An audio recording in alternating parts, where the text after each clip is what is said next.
So I'm here with Tony Роббинса. Thanks so much for coming. Thanks for having me. Very excited about this interview. You are actually one of the 3 people I've been wanting to get on the show since I started the School of Greatness. I'm complimented. Thank You were one of them, Will Smith, and, That's awesome. and The Rock. I know them both. They're great people. Great people. All 3 of you are extremely inspiring, and you're just up to such big things in the world. Yeah. And that's what the School of Greatness is all about. So I'm very excited to talk about your new book. Thank you. Money Master the Game. I am a very slow reader. And I've only probably read 4 books cover to cover. One's The Alchemist. Yeah, great book. One's The 4-Hour Workweek, and I'm almost finished with yours. Okay, I'm well, in like this is quite an accomplishment then. It's a huge accomplishment for me. It's a big book for anybody. It's a huge accomplishment, but so interesting. And I feel like I've done a pretty good job of earning a lot of money over the last few years. Yes. When before, I never knew how to make money. Yeah. I was an athlete. Yeah. I was trying to make it to the NFL. That was my only focus, was playing sports. I never learned about how to make money. Yeah. So when I was able to dive into this and really learn the ins and outs of making money, but actually allowing money to make money for you. Yeah, exactly. Make money while you sleep. Make money while you sleep. It was so interesting. And I feel like I've done a good job of making money over the years, but there's so much more in here that I'm like fascinated by. Well, it's interesting because I did the same thing. You know, I come from a very poor background, and we had no money for food at times, quite literally, and it was rough. So I wanted to make sure money wasn't an issue for my future family. So I figured how to make money, and I figured when I was 23, I figured how to make $1 million in a year. And I went from 38,000 to $1 million, and you don't do that by some new strategy. It was a psychological shift as well as a strategy shift. Right. But then I made the same amount of money for 7 straight years, even though I built a dozen more companies. I helped more people than ever. But it was like unconsciously, well, you want more than $1 million? What are you, are you greedy? and I was actually staying, where was I? I was in Milwaukee, Wisconsin. And I arrived at 2 o'clock in the morning on my birthday. I didn't have a private plane, so I had to go like 4 different connections from where I was. And I get in this place, and it's a horrible place, and I call my kids, and I'm talking to this woman on the phone named Maria, who used to run my house and take care of my kids. And I said, Maria, I'm sorry it's so late, but I want to talk to my kids. Oh, happy birthday. She gives me this whole thing. And then she walks me to Mr. Robbins, she says, I never dreamed I'd live in a castle, because I have a place called the Delaware Castle. And I just want to thank you. I feel like a princess. She goes, last night I was sitting in your jacuzzi looking out at the water and thinking how lucky I am, and I'm in the Ramada Inn in those days, looking at this moose head going, this woman is really rich. So I finally decided, listen, if I can make 38,000 to $1 million, it's not about money, it's like growth. So I went, I want to make $3 million, but I want to make more of it while I sleep. But then I really began to realize it doesn't matter how much money you make. It's really your capacity to take your creativity and stop trading time for money. It's the worst trade in the world. Everybody's a financial trader. Yeah. They don't realize they're a trader. They're trading time, and you can't get more time. So this book is how to take anybody, an average person, a millennial just getting out of college with a bunch of debt and saying, how do I really make this work? Or a baby boomer saying, how do I still retire? And the way I did it was I said, I want to interview 50 of the most brilliant financial people in the world. Because most people don't know that I've been working with Paul Tudor Jones, one of the top 10 financial traders in history, for 21 straight years, and he hasn't lost money in 1 year in 21 years. Right. We made money in the tech blow up that happened in 2000 and 9/11. In 2008, when the market was down 51% from top to bottom, he made 28% positive. Right. Incredible. So every day, literally, he emails me. I monitor him. I come see him. I work with him, and he pays me 7 figures a year to be able to do this, and I've been able to continually help him go to the next level. But quite frankly, I've learned more from him, I think, than I could ever teach him. Right. And he helped me open these doors. So this book is the best from every self-made billionaire that I could find. Carl Icahn, I'm sitting down with this guy. He just made $2 billion in the last 18 months off a $30 million investment off Netflix. He sent an email or a tweet out about Apple saying it was undervalued, and 2 hours later it was worth 17 billion more by a tweet. Wow. So the people I've got to hang with over the last 3-4 years I've got a PhD in finance from the people controlling the world's finance. And what I've tried to do is the reason I did that is make it simple, bring it so I could train anybody else. Because in this business, what you don't know will hurt you financially. So I want to know how to protect people and how to help people maximize. And that's why I did the book. It's incredible. And what I want to know is why we weren't taught these things growing up. Me too. Tell me. Right? So if they were like, okay, Tony, we're giving you the key to the education system. Yeah. And how would you what teachings would you apply into about finances, learning about this, how to generate wealth as opposed to trading time for money, but really leveraging it and investing it the right way? What would you start implementing? Well, the first thing you want to teach anybody, a child, a kid, anybody, is that you'll never earn your way to freedom. You just don't. You look around and you see, Kurt Schilling, if you remember from Boston Red Sox, made $100 million a year. He's broke, bankrupt. I asked Warren Buffett, I said, what made you the wealthiest man in the world? And he smiled and he said 3 things. He said, living in America, great opportunities, having good genes, so I lived a long time, and he said the last thing is compounded interest. And we all know about compound interest, but I give an example in the book of this guy, Theodore Johnson, worked for UPS, never made more than $14,000 in income in his entire life in a year. And in old age, he was worth $70 million. And how did he do it? All he did was he took a percentage of his income. His percentage was 20%. Now, his family said, we can't save any money. But he met a friend who said, if you pretend there's a tax, and the tax just took the money away from you, and you never see it, the money just comes out of your account and goes in an investment account, you'll be financially free. And so he was disciplined, he didn't look at it, it happened. $70 million by compounding. So people's mistake is, and kids don't know this, adults don't know this, that you won't earn your way there, but you can compound your way there. Yeah. What I wanted to do is say, where do you put that money? That's the trick, right? That's the secret. Well, the first trick is actually doing. Almost nobody does. Right. The second trick is you really have to understand where you're going to get hurt because the fees. The fees are just destroy people. You have a whole chapter about the fees. I was like, this is incredible. Isn't it wild? It's nuts. Like you lose so much money just on the fees. Well, just so people have an understanding, 96% of all mutual funds never match the market. I mean, they never beat the market. So I was just on a morning show this morning, and Michael Bloomberg's one of his guys that has some of his money. So I'm, this is the only industry I know of where people think they can be a doctor. They think they can be a financial planner. And I said to him, I said, well, look, the statistics, Warren Buffett taught me this. He said, Ray Dalio told me this. David Swenson, who took Yale from $1 billion to $24 billion in 2 decades. These are people telling me this. Right. Nobody beats the market except a couple unicorns that nobody has access to. And I said, I didn't say you're not one of them, but I said, here's the truth. 96% of mutual funds don't match the market. That means 4% succeed. Now, what are your chances of picking the right mutual fund?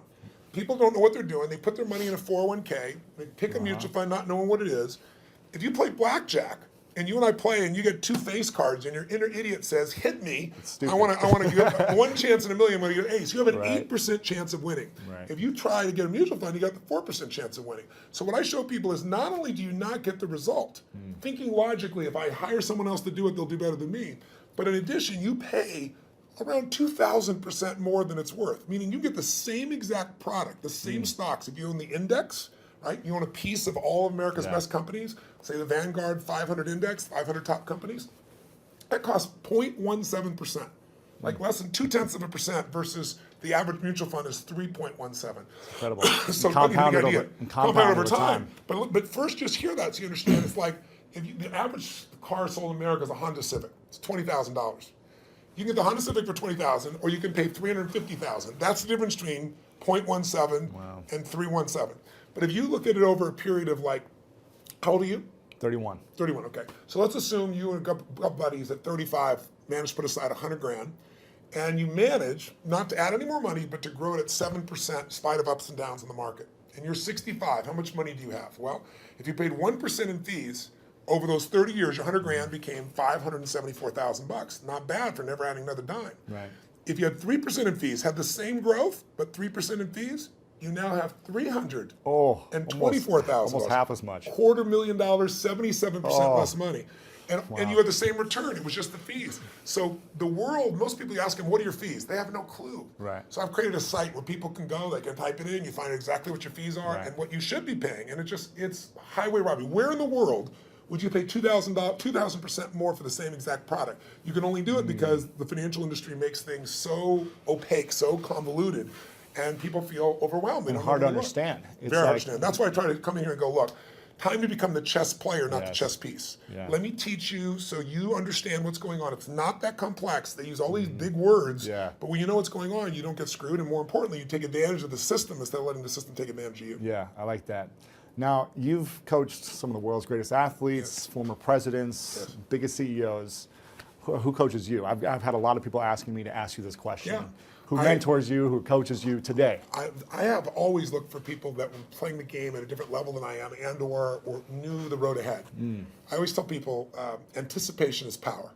If you ever play a video game against a child, it's pretty disastrous, right? Maybe not for you. You're maybe a different generation. But for me, it's like, it's not the kid is faster and smarter. If they played this game before, like 8 million times. So they know the first shot's here, the second shot's here, the third shot there, and you're like reacting. So when you're reacting to things, you fail. So my mentors have been people over the year, different people. My earliest mentor was a man named Jim Rohn. He was a personal development speaker, just touched my life. Then I was involved in neurolinguistic programming, NLP, when I was, 21, 22, 23 years old. I became partners with a man named John Grinder, brilliant man, co-founder of that. But in my last couple decades, it's been people like Peter Guber, who owns the LA Dodgers and owns the Golden State Warriors NBA team, and he's just brilliant. He's got 52 Academy Award nominations. So he's a mentor for me. Paul Tudor Jones, I coach, but also I'm coached by him because we get to pitch and catch.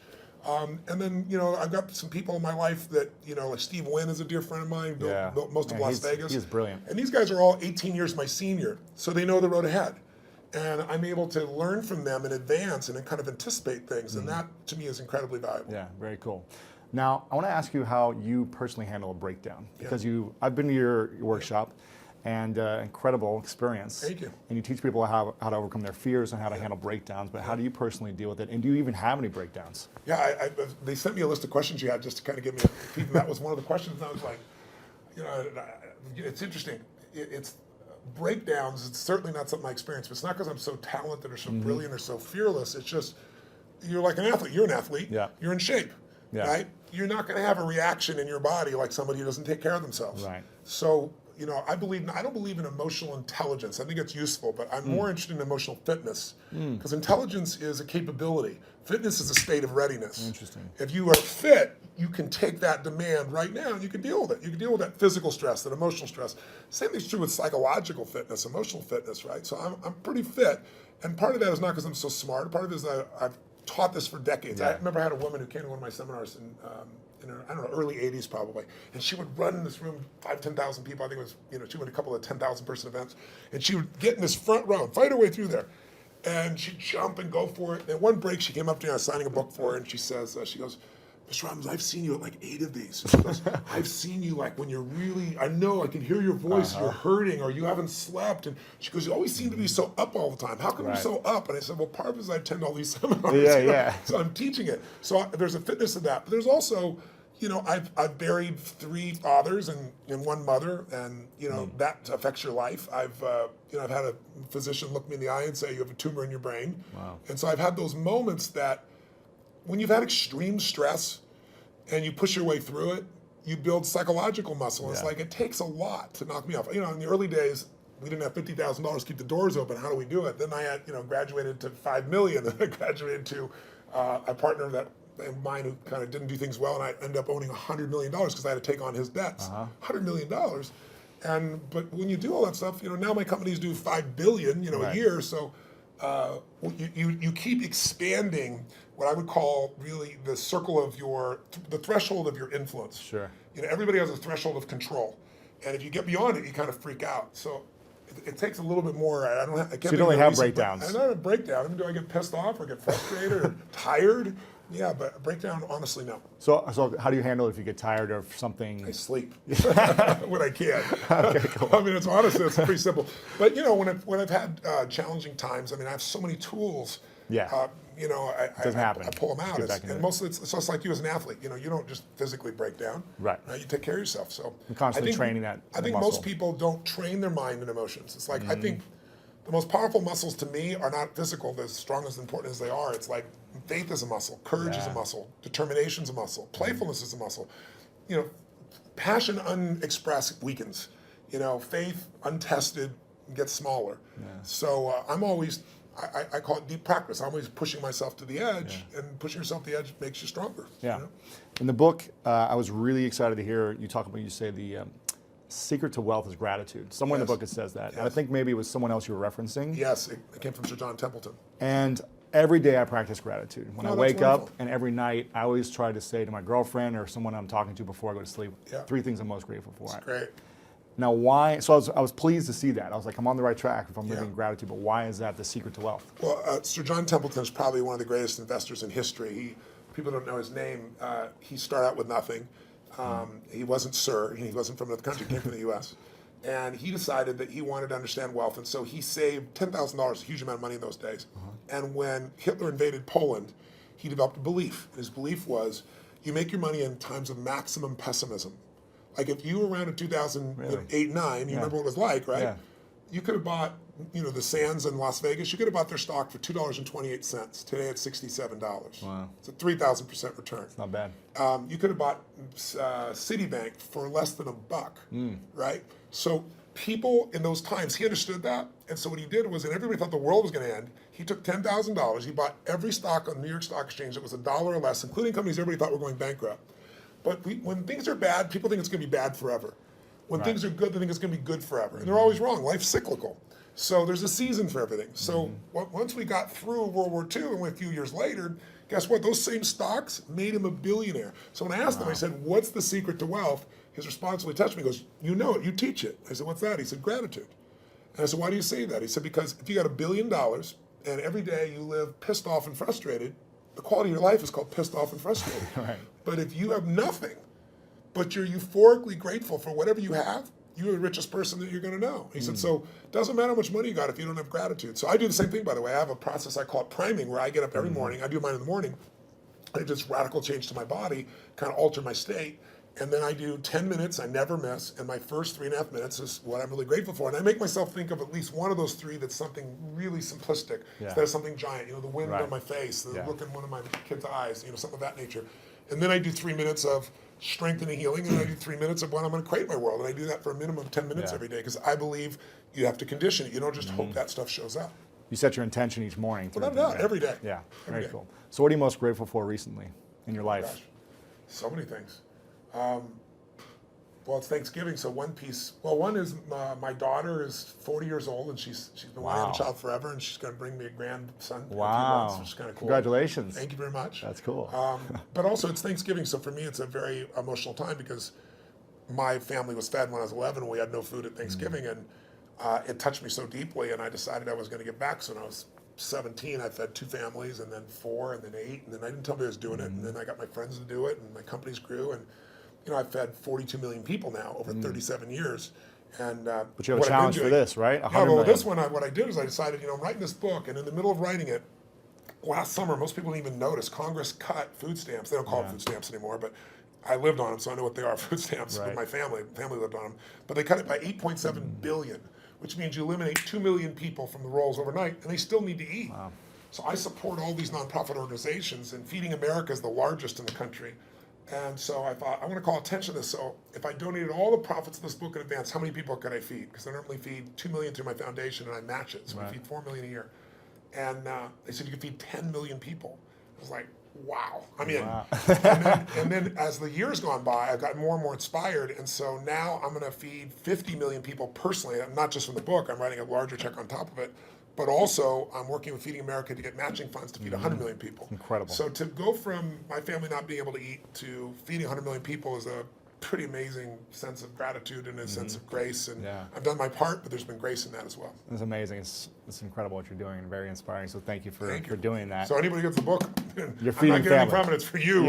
But it'll also feed on average 50 families every book. 100% is being donated. 100%. Not only 100%, more than that. Yes. That's amazing. Yeah. Now, I think I also read in the book, I don't know if you said this or someone else said this, but the key to living is giving. Yes. Now, I think I might have heard you say this actually back when I first saw you when I was 16 at an event. And I remember thinking, I don't have anything to give. I don't have any money. How am I supposed to invest my money? 10, 20% every month. And then how can I give on top of that? But I really understood that, it's so valuable and important to give. And I work with a lot of nonprofits myself, building schools for kids around the world. That's wonderful. And I've seen a big impact in my life, in the way I'm able to serve people. Sir John Templeton told me that he's never seen anyone tithe, which, tithing is usually 10% of what you earn, for at least a decade, who didn't become incredibly financially free. Wow. And I think the reason is, I had a moment like when my whole life changed. It was kind of twofold. I was really young, like yourself back then, right? Working my tail off, trying to build a business. And you have big goals, you don't always succeed to start with. It doesn't just come together, right? It was hard. And I remember I was so frustrated because I was working 18-hour days and nothing was working, and I was broke, and I felt embarrassed. I should be doing better than this. Sure. And so I was driving home from Orange County on the 57th freeway in San Gabriel Valley, out near a place in Pomona, California. It probably doesn't matter anybody else, but I can remember it so vividly because it was almost midnight. And I was at this breaking point. And then I was like, why am I not, doing better? And then I just pulled over the road, and I used to keep these journals. I still have them, written journals. And I wrote in big lines, the secret to living is giving. And I started to cry. And I realized I am so focused on what am I not getting. Receiving. I'm not focusing on what I'm giving. Yeah. So for 6 months, man, it turned me around. But then, something else to get in your body. It was in my head, it was in my heart, but it had to get in there to stay.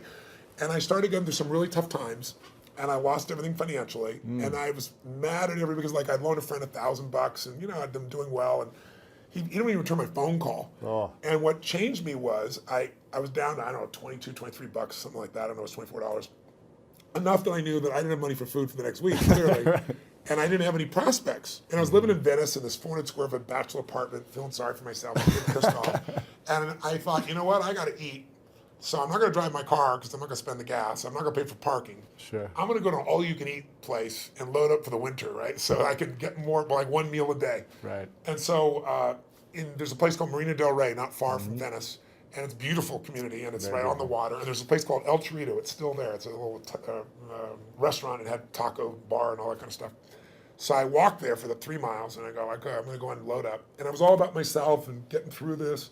And this woman walked through the door, actually a very attractive lady. That's probably why I caught my attention. And I'm waiting to see who her boyfriend is, and there's nobody up there. There's a little guy down here. It was obviously her son. And he's wearing this 3-piece suit, a little vest. He opens the door for her. He pulls out the chair for her. And it was just, he stared into his mother's eyes. I mean, it was just pierced into her eyes. I don't know what it was, but something about him was just so moving. He was such a sweet, caring, loving young man to his mother that moved me. So I paid for my meal. I don't know what was left, 17, 18 bucks. Put it back in my pocket, what was left. Walked up to this young man, introduced myself, and I said, hi, I don't remember his name. I think he said his name was Ronnie. And I said, Ronnie, I said, you're a class actor. I saw how you opened the door for your lady. I saw you held out the chair for your lady. He goes, she's my mom. I said, that's even more classy. Right. And I said, so cool that you're taking her out to lunch like this. And he goes, well, I'm not really taking her lunch because I'm just 11 and I don't have a job, Right. I said, yes, you are. And I had no plan. I just reached in my pocket, took all the money I had, changed dollar bills, and threw it right there in front of him. He looked at me like this. He goes, I can't take that.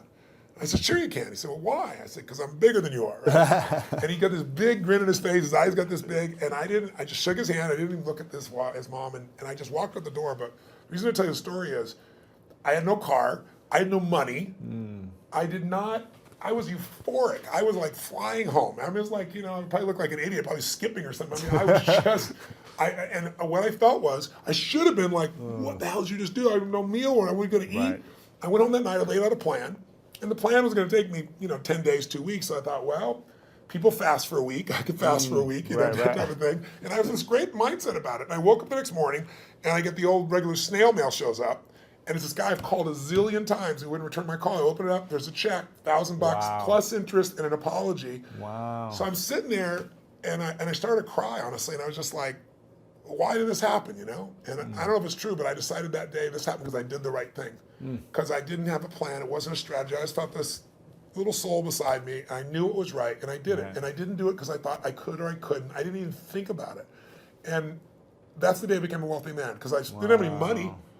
But scarcity left my body. And I had plenty of ups and downs since that time in various times in my life, but I never went back to that, oh my God, how's it going to happen? Yeah. It's like breathing. Do you stop and say, God, is there going to be any air before you take a breath? You know it's going to be there. Right. You don't run your life by that aspect. And so that to me is what it's about, is showing people, if you won't give a dime out of $1, don't bullshit yourself. You'll never give $1 million out of 10 million or 10 million out of 100 million. It's just not going to happen. Right. But if you can do that now, you don't ever get beyond scarcity. You start behind it. You make a decision to get beyond it. So how does someone, when they're living in scarcity, they're living in fear, and it's like this emotional feeling. It's in your body, like you say, when you're like, I can't even pay for my meal. How am I going to start giving? What are some things that people can do to start overcoming that mindset, or start strengthening it, or shifting it? I can tell you a couple things. I'll tell you what I did when I was first on my own. I got my mom kicked my dad out when I was 17. She's a very powerful woman. I had 4 fathers, so they all learned how to get the boot.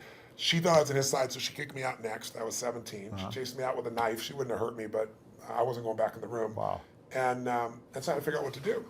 And I didn't have a place to stay, and I ended up staying in somebody's laundry room for a while, and then I started reading and feeding my mind, and then I developed this little system, and the system was really simple, and I tell people now, as I say, number one, every single day, you got to feed and strengthen your mind. Until you do that, you're always going to be in fear. Because fear is automatic. The human brain is designed for survival. It's not designed for success. Your brain is not designed to make you happy. That's your job.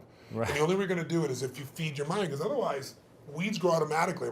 My coach, my mentor, Jim Rohn, used to tell me, so Tony, every day you got to stand guard at the door of your mind. You got to watch what's going in, because if you're not careful, stuff will go in. And he said, not all the times it's somebody who cares about you. He said, if your family, if your worst enemy puts sugar in your coffee, he said, what happens? I said, you got sweet coffee. He goes, what if your best friend by accident, or your family, don't mean to, they drop one drop of strychnine in your coffee, you're dead. He said, so life, sugar, and strychnine, and watch your coffee, right? Right. So every day I decided, I'm old enough, honestly, there was no internet those days. I'm pretty ancient. I used to go to the library because it's the only place you go. And I'd read biographies. I'd read people's lives, and it would make me go, wait a second. As bad as I think it is, the greatest people in the world had it worse. Sure. So there's something here. So you feed your mind. Jim Rohn used to say to me, skip a meal, but don't skip reading. He said, read 30 minutes a day. I don't give a damn what it is. And today, I don't mean internet crap. I mean, read something, a biography, read something that's a strategy, read something that's going to change your life. And the second thing I tell people is feeding your mind's great, but you've got to also strengthen your body. And you do that as an athlete naturally. I learned to do that because fear is physical, right? You know where you feel it. And if you go work out, if you go lift, if you go run, even if you're out of shape, you just go for an intense walk, that experience alone changes you. Like every day of my life, the first thing I do before I do my priming, if I'm at one of my homes, I jump in some hot water for fun, and then I jump in freezing water. And I have, a river, in one of my homes in Sun Valley, and I've got cold plunges everywhere else. So I go in 57-degree water, boom. And what it does is it's teaching my brain, I tell my brain what to do, and it does it. It doesn't feel like it, doesn't want to do it, and every cell in your body is alive, right? So it doesn't have to be 2 hours worth of something. It can be something you do for 30 seconds, but it's training your body to be strong, because a strong body creates a strong mind and vice versa. Yeah. The third thing I tell people is find a role model. It seems impossible until you see somebody who's done it. So, Ray Dalio is one of the greatest investors in history. The guy was a caddy, right? His dad was a jazz musician. His mom was a homemaker. He's worth $14 billion. He found someone to mentor him. He found multiple people to model. Right. You don't always find a mentor, but you find somebody you can model. And when you start seeing that somebody else can do it, and you see they really did, you start to believe, you start to get certainty. And then the fourth thing I tell people is it's massive action and constantly change your approach. And then it's find somebody worse off than you are and help them. Because when you do that, it gets you out of yourself. And that's what I really have people do. That's what we do at Thanksgiving. We have our basket brigade where 2 million people get fed. Amazing. Not the one I do, the one that I get people to do. Yeah. And it's amazing. People go in there and they see, my God, I thought my life was tough, but look at this person's life. It makes you appreciative. It puts life in perspective. Yeah, very cool. Now, talking about feeding the mind, yes. If you could only leave 3 books behind, it's the end of your life. 3 books behind to your kids. Yes. And or the message to the world of here's the 3 most important books that you should read. That's tough. What are those 3 books that all the books I've read through? You can only pick 3. That's a tough one. I don't know if I can do that, but I'll tell 3 off the top of my head. I'd say Man's Search for Meaning, Viktor Frankl, because all of us in our lives are going to experience extreme stress. I don't care how much money you have. I don't care how much people love or respect you. You'll have your time. It might be a health issue in your family. It might be something happens to the economy. There's something happens to all of us. And so to see how people that were put in the most insane, unjust environment, people that were in Auschwitz, how they dealt with that unbelievable situation and how the ones that thrived in spite of it, and to go through Viktor Frankl's way of understanding how to create meaning in your life, I don't think there's a more important book. I think maybe another one might be As a Man Thinketh, because it's a book that you can read dozens of times in your life. It's small, and it's the core of everything. As you think, so you are. I mean, obviously the Bible is an extraordinary book, or whatever religious document a person believes. I'm personally a Christian, but I tell people whatever you believe, you need to practice it, whatever it is. Because there are many different ways of connecting, to what has created us. And then that's 3 already, but I'll give you one more. I think another one that's important would be understanding the life cycles of humanity. There's a book called Generations. It's a big book. It's, I think, 1,000 pages, 800 pages. Bigger than this book. Much bigger than this book. But it's a book worth reading because it shows you how, as every 100 years, 80 to 100 years, we run through the same cycles. Like what we've just gone through economically in 2008 happened 80 years before. And you can go through 1,000 years of Roman history and you see it. And when you begin to be able to anticipate what's coming, you know how to take advantage of the season. Some people freeze to death in the winter. People that are prepared might snowboard or ski and have a good time. So it's a brilliant book, and it's by Strauss and Howe. It's worth reading. Cool. All right. So those are 4. I'm curious. Why didn't you recommend one of your books? I don't think I'm the greatest book in history. I'm just teasing. I'd frankly have put some in an event. Exactly, yeah. Events are incredible. This is a question from your son. Yes. And I said, is there any question you haven't asked your dad Wow, that you're still curious about? And he said, yeah. You know, he's pretty calm, actually. You know, he's a calm guy. He's not outrageous like you. He's pretty outrageous. And he said, you know, my dad does everything on such a big scale. Everything is big. Everything is huge, impactful. It's like the biggest it can be, the best it can be. Yeah. He said, but I wonder what's something small he's done that he's so proud of. So is there something small you've done? You know, an example was you giving money to, you know, that child was a great example of that. But is there something recently you've done that's so small that you're like really proud of? You know, a lot of people don't think proud is a good term. I think it actually is. Ego is edging God out. That's when you make shit up to make yourself feel good. But I think if you've really done something, you know you have, and no one could take that from you. And so I'm proud of who I am as a man. I'm proud of the things that, you know, what goes on when the camera's not on. And there are people around me all the time that will tell other people stories about what I'm really like, so I don't have to communicate that to people. It gets shared. So I don't know. There's so many things in life. I don't measure them as big versus small. Sure. My wife was somebody who would see one person and be thrilled, and I had to see, you know, 10,000. I think so. She's balanced it out for me. I feel like life is short, and while you're here, I want to have the most impact that I can. So I go deep and I go wide. But every interaction to me is an important interaction, and sometimes that interaction is just being kind. I know it sounds stupid, but kindness can, to the right place at the right time. You know, somebody can be suicidal. You don't know it. You're being kind, and it changes their state. Yeah. It's an interesting story of there's a gentleman who wanted to kill Nixon, and he couldn't get access to Nixon. It's a true story. And so he wrote a journal. That's how we know the details of it. And he decided he's going to go after Wallace and he's going to shoot Wallace. And he actually did do that shooting. And when they read his journal, it was fascinating. He didn't want to kill Nixon because he didn't like him or Wallace. He just wanted to be famous. He wanted to be worth something. And one of the reasons he didn't kill Nixon is he was going after Nixon, and he was this far from the president, and an old woman bumped into him just as he's reaching his pocket to get this gun. And in the middle of this, everything's frenzied. He wants to shoot, become the most famous man, you know, another one of those assassins. And this woman grabbed his hand and said, "I'm so sorry. I'm just so sorry." Really? And he said in his journal afterwards, his hand was on the gun. Wow. And her looking in his eyes with this love in her eyes and this kindness in her eyes, he said, "I couldn't make her witness that," and he put the gun away. Oh, man. That saved Nixon's life.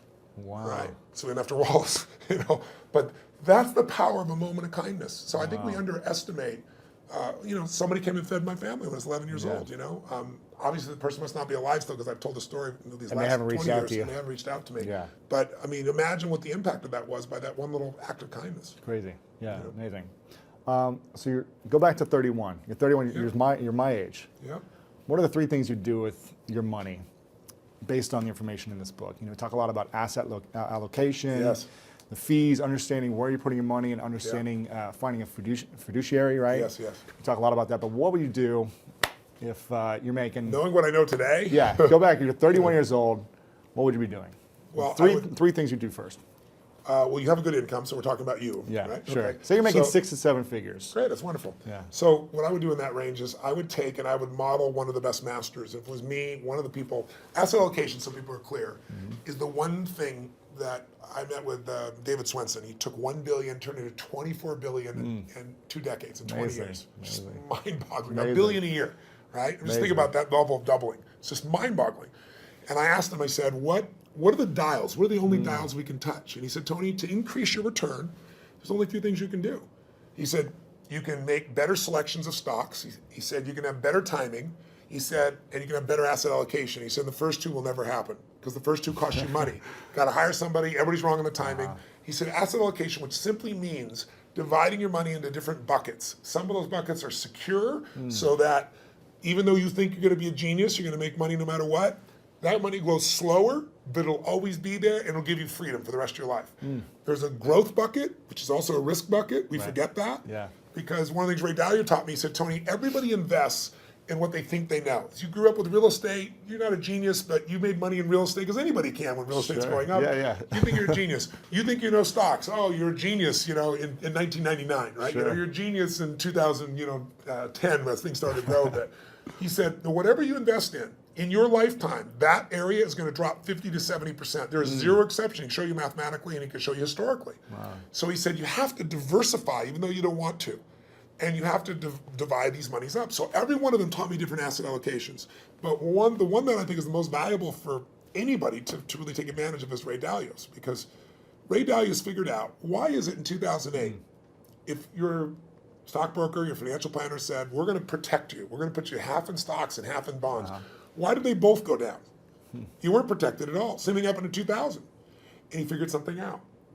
When you think you're in a balanced portfolio, you're not balanced. And the reason is stocks are 3 times more volatile than you'll find in bonds. What does that mean? It means when you think you're 50-50, you're 50-50 with your money, but you're not 50-50 with your risk. You're 95% at risk and 5% on the good side. That's why everybody loses. So he figured a formula because he said, look, someday I'm going to be gone. Yeah. I want my kids to have the money long term. I want all the philanthropic things I'm doing to be taken care of. So he spent 15 years studying the markets and figured out, how do I design a portfolio that'll make money every time? Like, if it loses money, it lost in 75 years, it's lost 1.6% when it's lost, but it's been right 85% of the time. Wow. If you went to Vegas and you had a plan that worked for 75 years and made money 85% of the time, and when you lost 1.6%, and when you gained more than 10%. The biggest loss in 75 years is 3.95%, less than 4. Wow. So why did people not make it in the stock market? Because when you take a 50% hit, they all say stay in. Nobody, the average person never stays in. Sure. If you look at the last 20 years, the average person, the stock market over 20 years, from 1993 to 2013, has averaged 9.2%. Pretty cool compounding. You double your money pretty damn quick doing that. Right. But the average mutual fund investors made 2.5%. Why? Because they freak out, they sell when it goes down, they buy when it's looking good, which is the wrong time to buy it. They don't know what to do. So what Ray Dalio's strategy does, and by the way, he's never shared this strategy ever publicly. And he gives it in here. He gives it in here, which is mind-boggling. Now, cool. I pushed him, I teased him, I cajoled him. In the end, I said, look, you're not taking any more money. Help the average guy out. He lays it out. You can do it yourself, or you can have someone else do it for you, but it takes 15 minutes a year and 85% success over 75 years. And I can take any time period. The last 30 years, he lost money 4 times. One of those was 0.003%, so it's really break even. So, and again, the most you ever lost, less than 4%, average 1.9%. So if you're looking for a plan, I'd put some money there. Then the other money that I would do is I'd take some of that money and I'd look at what are the biggest trends. I have a lot of my money also in senior housing. And the reason is twofold. It's a demographic inevitability. There's this giant wave of baby boomers, and there isn't enough senior housing to take care of them.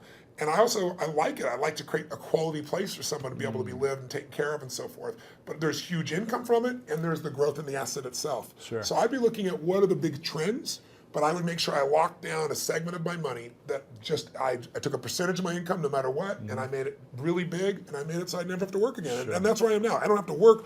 And what's ironic is, when you interview people that make at least $750,000 a year, right, just under $1 million, 80% of them say they'll never retire. When you interview people that make a very little amount of money, they all talk about wanting to retire. Right. And the people that do retire say they'll retire after 75. Like, Steve Wynn's my buddy, he's 72. Warren Buffett's 84 now. Still working. I met with Jack Bogle, who created Vanguard. He's been in the business 63 years. Wow. He's 85 years old and such a genius. Sitting down there, he spent 4 hours with me, by the way. He came by for 45 minutes. He wrote in the book here, he goes, Tony Robbins came by for 45 minutes. 4 hours later, I had the most provocative and probing interview of my life, he said. But the guy's still in the game. Because the real goal is not to have to work. If you don't work, you'll go stark raving mad, because we all need to be productive to feel alive. Yeah, interesting. A couple questions left for you. Sure. One of them is, what's your definition of greatness? I don't know. I think everyone has greatness. I don't like that separation. I respect it, because in sports, I think it's really easy to measure. But sports is one aspect of life. I think everyone has the opportunity to be great. To me, being great is being outstanding, to stand out from all the rest. And as you know, in sports, it can be by a few microseconds, right? In the Olympics, it could be a nose hair, and you stand out. If you stand out, you show other people what's possible. Not everybody likes that. Some people get angry and think you're showing them up. Other people get inspired. I've always been inspired by somebody who's the best in the world at what they do. And so I think greatness is somebody who just will not settle and finds a way to do, be, share, and create in life what they want, as opposed to fitting in. I think most people are trying to not be rejected. I wrote in this book, I took a quote from Aristotle saying, how do you really live your life? Well, if you don't want to upset anybody, it's really simple. Don't do anything, don't say anything, don't be anything, and everybody will like you. You know? But if you want to have a quality life, I think you just have to put yourself on the line. And so to me, greatness is people that put themselves on the line, they keep growing, they won't settle. So what's next for you? What are you still up to? I mean, why are you going after inspiring 100 million people, feeding 100 million people? What's next? Why not? Right? It's like, what else are you going to do with your life? I look at, there are lots of challenges. I mean, this was a problem I wanted to go after. It's a problem because people are being abused by a system that nobody means to abuse it. It's just, it's not an evil system. It's just, you have large corporations that are set up to make a profit, and that's their job. They're not set up to make you as an investor more profitable. So they take care of their shareholder first. So they get all the fees they can. They manipulate the system. So I want to give people freedom. To me, that's valuable. But, what I do with my life is I look at what I see that moves me. I mean, I always tell people ask me about speaking, they say, how do you be an effective speaker? I said, don't speak about shit you're not passionate about. And that you don't have a true edge where you can help somebody. If you can add massive value and you're passionate about it, then talk about it. Otherwise, shut the what up. That's my view. So when I find things that I'm very passionate about, I like to go deep. I think we live in a Facebook world, a Twitter world, a tweeting world, texting world, where people are, by technology, not realizing they're becoming more and more shallow. I mean, there's people ending relationships by texting now. It's like, just, are you kidding me? They go, why is that person upset? I can't understand. Did you see this? I texted you. And I look at them going, are you kidding? But technology is making us think that our Facebook friends are our friends. I mean, give me a break. There's only a few friends you can go deep with. You can't have 10,000 friends and go deep. And I think a lot of people are dissatisfied because technology is making us go faster and faster. So I look for things to go deep in. And I think in our lives, there's a few areas that matter. Your body, your emotions, your spirit, your relationships, your economics, your business. Those half dozen or so areas I like going deep in, and I'm going to keep doing it. Chad Moretta asked me he said, all the interviews you've done lately for promoting this book, they've been very intellectual. And he said, I'd love to see you get him in his physical state and show your move. So in a second, I want to see if you'd be open to doing a thumb wrestling and getting into state so we can show people how you do this. If you're open to it. If you're open to it. In a second. You go to getting in state. Getting in state that's not what it's about. So go ahead. I would love to see how you get into it right before you're going on stage or whatever. I don't go to state to thumb wrestle. Trust me. Arm wrestle? No. But before we do that, if you're open to it, I just want to acknowledge you, Tony. I think it's you've had a huge impact on my life and so many people. I posted last night. I'm going to be interviewing Tony. Is there any questions you guys might have? And hundreds of comments and questions of people saying how you've impacted their lives. So I just want to say thank you for creating the spark for so many people, including myself when I was 16 and watched you for the first time. Where did you come to the seminar? It was in St. Louis, Missouri, at the Javits Center back in the day. It was. I don't think it was UPW. It was like it's a one-day event, wasn't it? It might have been 1 or 2 day. I remember it was like. Donald Trump was there, Dick Vermeil, like a lot of people were there. And I remember my dad bought us floor seats, like probably halfway back on the floor. And there was a moment where you walked out and you came out and you walked right next to me. And I remember thinking, first off, wow, you're really big. Well, you're pretty big yourself. I was smaller then, but I remember thinking, how, this is so inspiring that someone can take an idea of what they want, their vision, and create it and manifest it into speaking in front of thousands of people and really adding so much value to the world and so many people's lives. And I remember then thinking, that's something I would love to do one day, is be able to turn a vision into reality. And so I want to acknowledge you for creating the spark in so many people. Every workshop you provide, so many people are moved and changed. And so I think it's so powerful what you've created, and I want to acknowledge you for that. I really appreciate it. I'm glad to know that was one of your triggers. That's very cool. So, thank you. Very cool. I'd love to do this move if you could do it. If you're open to get it up. So what do you want to do? You want to thumb wrestle? I want to see you do your move, if you can show. You open to it? No. Okay, let's thumb wrestle. It's just totally artificial. Let's thumb wrestle. It's like me talking about passion, right? I said don't do it if you're not passionate. I'm not a passionate thumb wrestle, but how do we do this? So we're going to go 1, 2, 3, 4. I declare thumb war. Okay. Have you ever done this before? No, go for it. Okay. Oh, we just do it? You got to get my thumb down. You got to hold it for 3 seconds. Okay. You got big hands. Okay, this is going to go on for 20 minutes.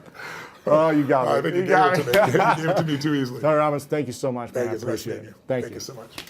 Continue your great works. Thank you. Awesome. I got to give you a hug. Oh, you got it, man. Если вам понравилось это видео, ставьте лайк, делитесь этим видео с друзьями и обязательно подписывайтесь на этот канал, чтобы регулярно получать лучшие переводы Энтони Роббинса на русском языке. Живите в полную силу, живите со страстью.